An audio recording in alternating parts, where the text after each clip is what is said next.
Le royaume des cieux est comme un trésor caché dans un champ. Celui qui l'a trouvé n'en dit rien. Et dans sa joie, il vend sans réfléchir tout ce qu'il a pour acheter ce champ. C'est comme un marchand qui cherche de belles perles. Il trouve un jour une perle de grande valeur. Et il vend tout ce qu'il a pour avoir cette perle. Vous êtes tous des pêcheurs. Eh bien, le royaume des cieux est comme un filet. Un grand filet jeté dans la mer. Soudain, il est rempli. Il est plein à craquer. Et vous êtes obligés d'appeler à l'aide les autres bateaux. Tous travaillent ensemble, heureux, excités. C'est un temps d'allégresse, où l'on se réjouit sans contrainte de ce que Dieu nous a donné.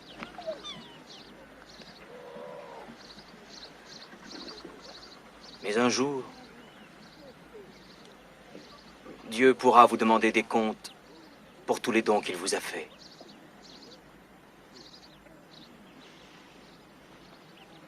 Tenez-vous prêts.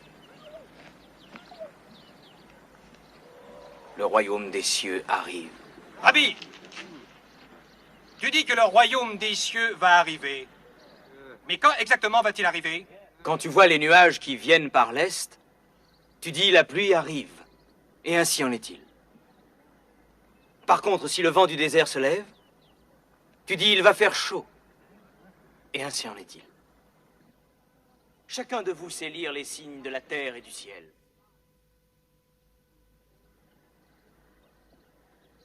Comment se fait-il que vous ne sachiez pas lire les signes des temps, mes frères? Le royaume des cieux est ici. Maintenant.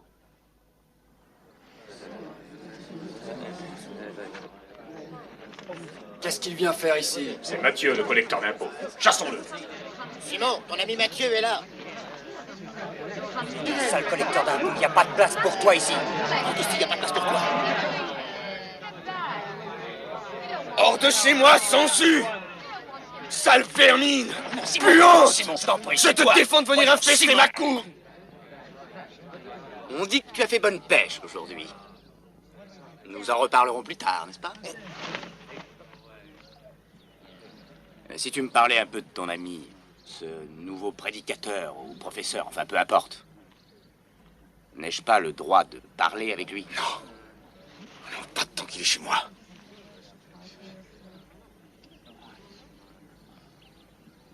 Tu n'es pas le bienvenu ici, me semble-t-il.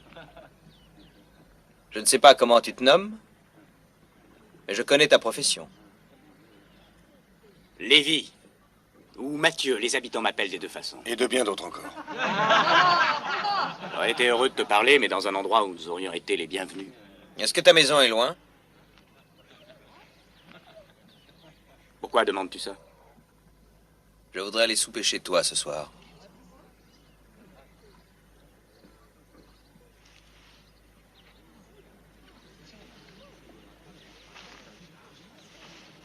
Tu entrerais dans la maison d'un homme de péché? J'entre dans toutes les maisons où l'on m'accueille avec joie.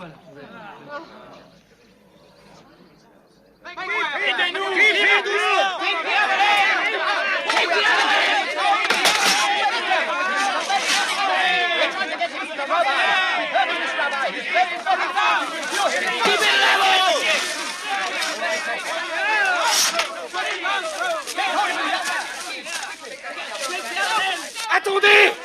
Mais qu'est-ce que vous faites? Attention, c'est moi ici! Ne cassez rien! Écartez-vous! Arrêtez, vous cassez tout!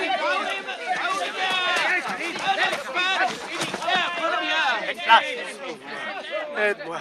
Je suis comme ça depuis 15 années. C'est la malédiction de Dieu. Le châtiment pour mes péchés. Et les péchés de mes parents.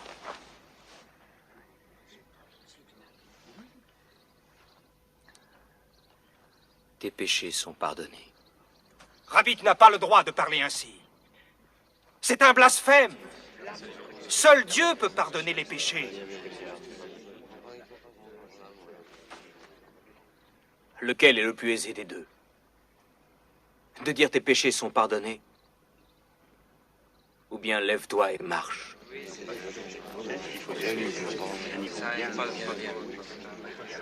Le Fils de l'homme a sur la terre le pouvoir de pardonner. raison.